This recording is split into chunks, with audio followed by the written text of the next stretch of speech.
The night Maya arrived, Atlanta's sky wept in silver streaks, rain clinging to the glass like it was afraid to let go.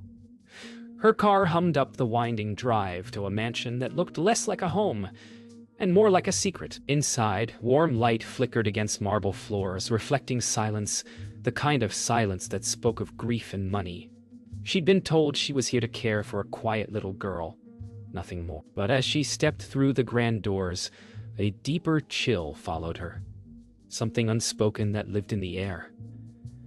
Then she saw him, standing in the shadows of his own house, tailored and tired, eyes too heavy for a man so young. And in that fleeting second, she wondered, what kind of man hides his heart behind walls made of glass? Maya followed the housekeeper through endless corridors until she reached a quiet room lined with children's books and half-forgotten toys. The air smelled faintly of lavender and dust. Sitting by the window, the little girl she was meant to care for stared into the rain, not turning her head even once. Maya knelt beside her, whispering soft words about the storm, about how rain washes things clean. But the child stayed silent. For the first time, Maya realized this job wasn't about babysitting. It was about finding a way into a heart that had forgotten how to trust. Dinner was quiet, the kind of quiet that had weight. Damien sat at the head of a long glass table, watching Maya help Ella with her food. His jaw set, but eyes softening. Every move Maya made was gentle, deliberate, like she was teaching the room to breathe again. He wondered who she was, this woman who smiled like the world hadn't taken something from her too. For a brief second he caught her looking back at him, and something unspoken passed between them. Recognition, maybe, or danger. Later that night, Maya unpacked in the guest quarters, tracing her fingers over the expensive furniture like she was touching someone else's life. Outside, rain tapped lightly on the windows. She thought of her grandmother's voice, reminding her that some houses weren't built for peace. They were built to keep the noise inside. As she turned off the lamp, she wondered why Damien Holt's house felt like it was waiting for something, or someone, to finally set it free. In the deep silence of midnight, Maya awoke to soft footsteps in the hallway. She followed the sound and found Ella standing near the piano again, eyes closed, hands resting on the keys. Without a word, Maya sat beside her and played a soft note, then another. Ella opened her eyes, tears glinting like moonlight. Somewhere down the hall, Damien paused at the doorway, watching. His heart, for the first time in years, remembering how to beat to the sound of something tender. Morning sunlight spilled through the high windows, soft and golden, like a promise the house didn't know how to keep. Maya woke to laughter, small, hesitant laughter, and for a moment she didn't know where she was. Then she saw Ella twirling near the window, her curls bouncing, her voice faintly humming. Maya smiled. She didn't realize Damien was standing in the doorway, watching quietly. For the first time, his home didn't feel empty, but something in his gaze held still, unreadable. He wasn't used to warmth finding him. It unnerved him. How her presence turned grief into something almost gentle. Damien's office was filled with glass and steel. Orderly, sharp, emotionless. Maya entered with Ella's sketchbook, hoping he'd praise the little girl's drawings, but his eyes were buried in contracts, his voice polite and distant. When he finally looked up, her gaze met his, and something shifted. It wasn't the spark of romance, at least not yet. It was the uneasy recognition between two people who'd both forgotten how to need anyone. That afternoon, Maya and Ella painted together on the patio. The sun melted into a soft orange glow as colors smeared across their fingers and cheeks. For the first time, Ella spoke. Just one word. Pretty. Maya froze, eyes stinging with surprise. She whispered back, "Ice, baby. So pretty." From the upstairs balcony, Damien listened, heart thudding against the ache he'd long ignored. In that single fragile word, something inside him cracked open. Later that evening, Maya found herself sitting with Damien on the back porch, the air filled with the hum of crickets and soft jazz from inside. Their conversation started small. Work, the city, the weather. But every pause carried a weight neither dared name. When he thanked her for helping Ella speak again, his voice faltered. Maya didn't answer. She just looked at him, realizing the man in front of her wasn't just rich, he was lonely. And loneliness had its own kind of wealth. That night, Damien couldn't sleep. He wandered the halls until he saw Maya asleep in the guest lounge, a blanket half draped over her, Ella curled against her side. The sight rooted him where he stood. In all his years of chasing deals and deadlines, nothing had ever looked so peaceful. He felt a tug he couldn't name. Something that frightened him because it felt real. He turned away. But the warmth of that image followed him down every dark hallway, whispering that maybe, for the first time, his home had found its heart. The storm came sudden and heavy, turning the world outside into a trembling wall of silver. The mansion lights flickered, the air thick with thunder and unsaid things. Maya gathered candles while Ella clung to her arm, whispering that storms scared her. Damien appeared, sleeves rolled, voice low and steady, taking charge of the chaos. But when their hands brushed over a single candle flame, time slowed. The thunder outside was loud, yet the silence between them was louder. Something had shifted, something that neither of them could undo. Power gone, the mansion felt smaller, closer. Maya helped Ella to bed, humming softly until the little girl's breathing steadied. When she turned to leave, Damien stood by the door, a flashlight in his hand, his eyes soft but searching. He asked if she was afraid. She smiled and said, "Only of things that never end." Her words lingered like perfume in the air. In the half-light, something delicate passed between them.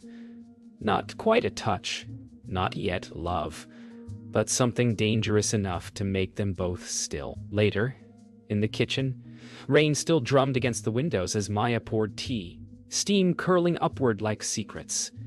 Damien joined her quietly, sleeves damp, shirt clinging to his skin. They spoke of nothing important. Music, memories, Ella's laughter. But each word felt heavier than it should. When he laughed, really laughed, it startled them both. It was a sound Maya hadn't known she'd missed. A sound Damien didn't realize he still remembered how to make.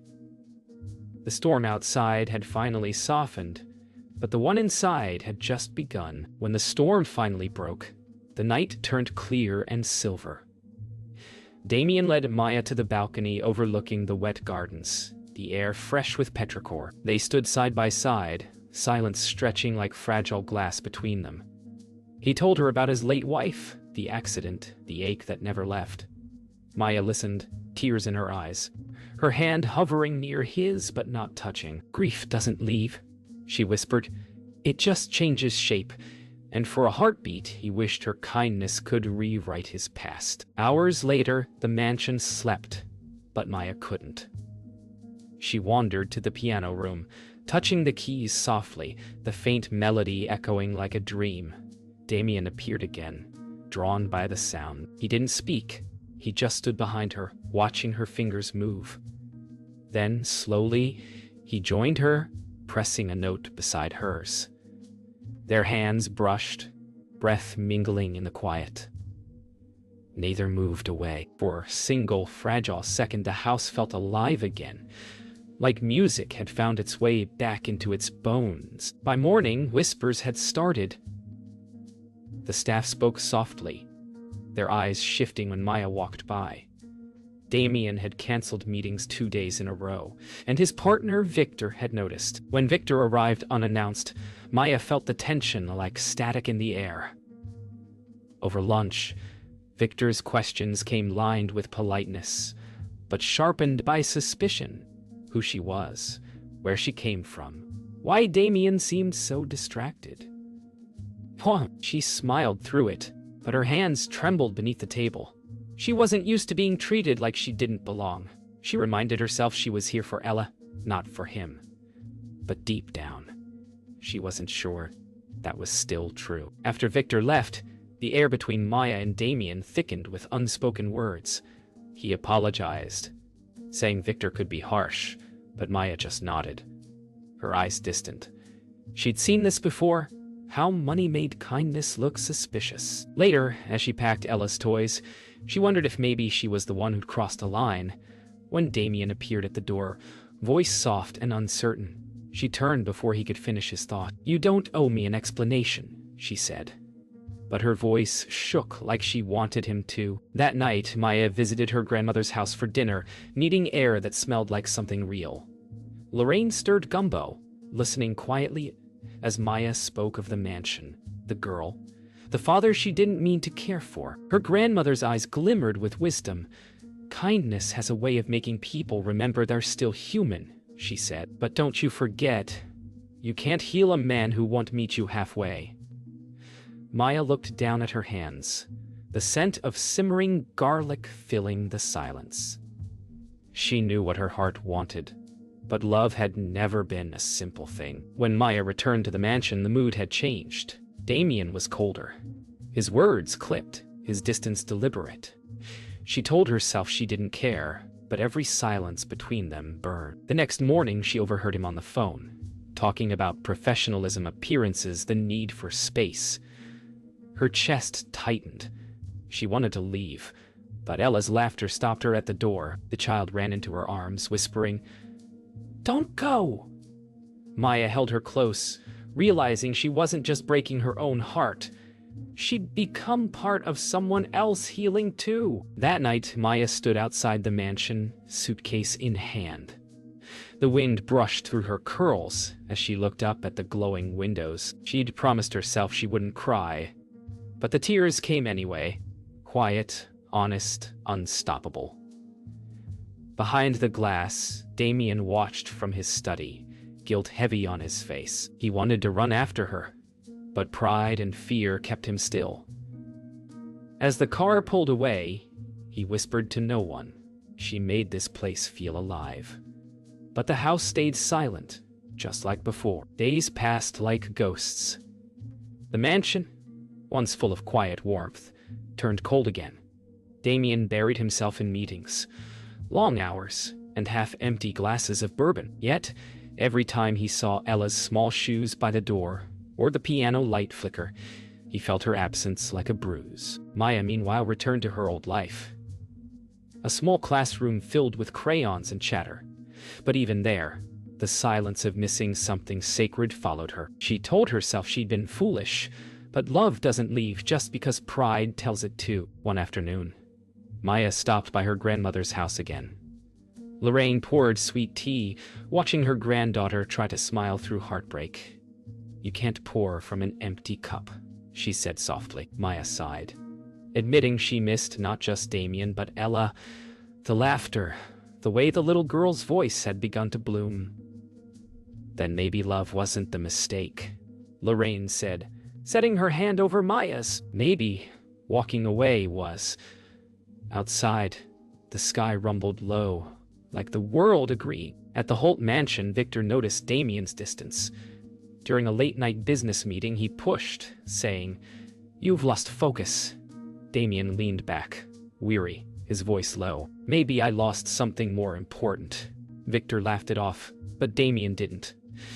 That night, instead of working, he opened Ella's door to find her crying softly. Between sobs, she asked, "Did Miss Maya leave because of me?" He pulled her close, his chest tightening.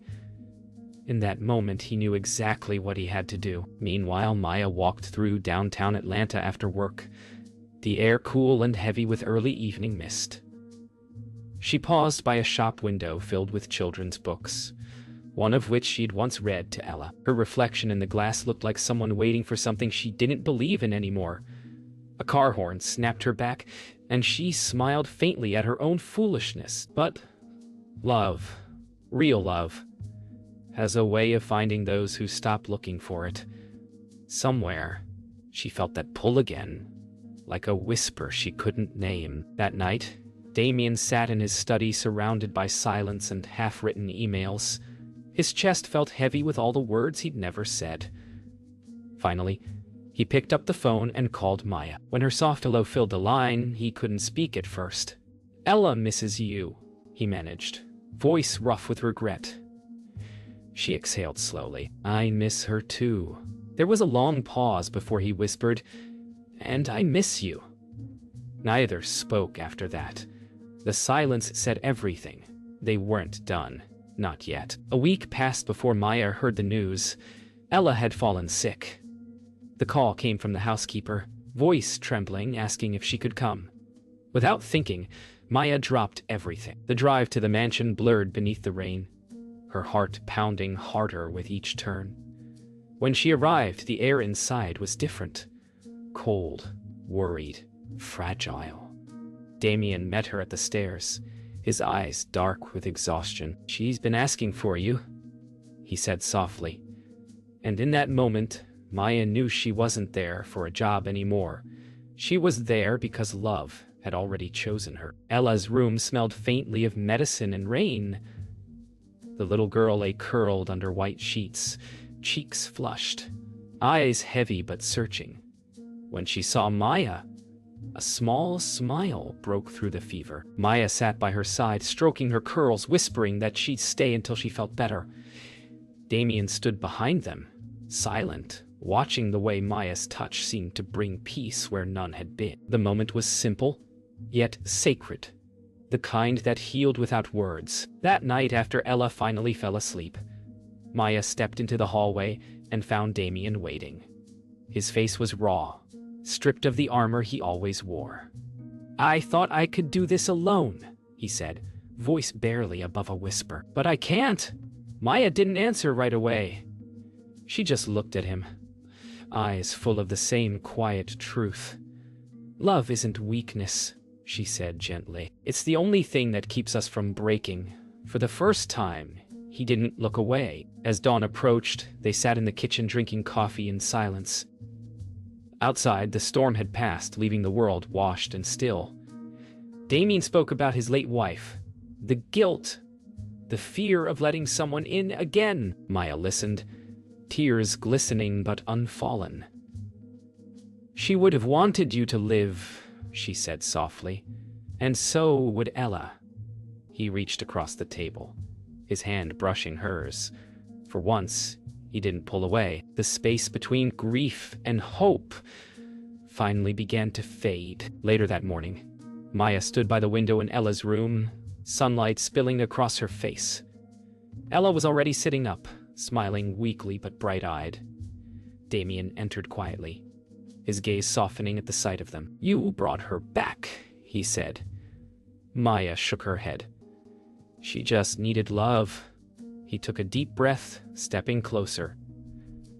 "So did I." The words hung between them, real and trembling. When she met his eyes, she realized the distance between them had finally disappeared. For the first time, the house felt alive again. Music from the piano, laughter in the halls, sunlight through every room. Yet for Maya, peace came with a quiet ache. She knew her time here had changed everything, but she wasn't sure what came next. As she helped Ella with breakfast, Damien entered, smiling in a way that reached his eyes. He thanked her again, his words sincere, but something in his tone sounded final. Maya realized love was no longer the question. It was the answer she'd been running from. That afternoon, Maya took a walk through the garden behind the mansion. The air was crisp, the world quiet, except for birds and the soft hum of the wind. She thought about all she'd seen, the loneliness, the laughter, the love that had grown quietly in the shadows. When she turned back, she found Damien there, standing at a distance. He said nothing at first, just looked at her the way a man looks when he's already decided what his heart wants. He walked closer, stopping just beside her. "You could stay," Damien said quietly. The words were simple, but they carried every piece of what he hadn't been able to say before. Maya looked at him, unsure whether to trust what she heard. "And if I do?" she asked. He smiled, eyes soft and honest. "Then I'll spend the rest of my life making sure you never regret it." The garden fell silent, the air still between them. Sometimes Love doesn't need to be loud to be forever. Later that evening, they sat on the balcony with Ella between them, watching the city lights flicker below. Ella leaned her head on Maya's shoulder, murmuring something about stars. Damien reached for Maya's hand beneath the table, and she didn't pull away. In that stillness, Maya realized the choice wasn't about fear or risk, it was about fate. Love had come quietly, without promises or grand gestures, and she finally felt brave enough to keep it. Weeks later, Maya stood at the same mansion door where it all began. But this time, the air felt different. Alive, welcoming. Ella ran toward her, laughter echoing down the hall, and Damien followed with that same quiet smile that once hid everything. He wrapped his arm around her waist, whispering, "Home looks good on you." She laughed softly, tears glimmering in her eyes. It wasn't the fairy tale she'd expected. It was better, real, messy, healing. And as the sun poured golden light through the glass, she finally believed love didn't need to be perfect to last. It just needed to be true.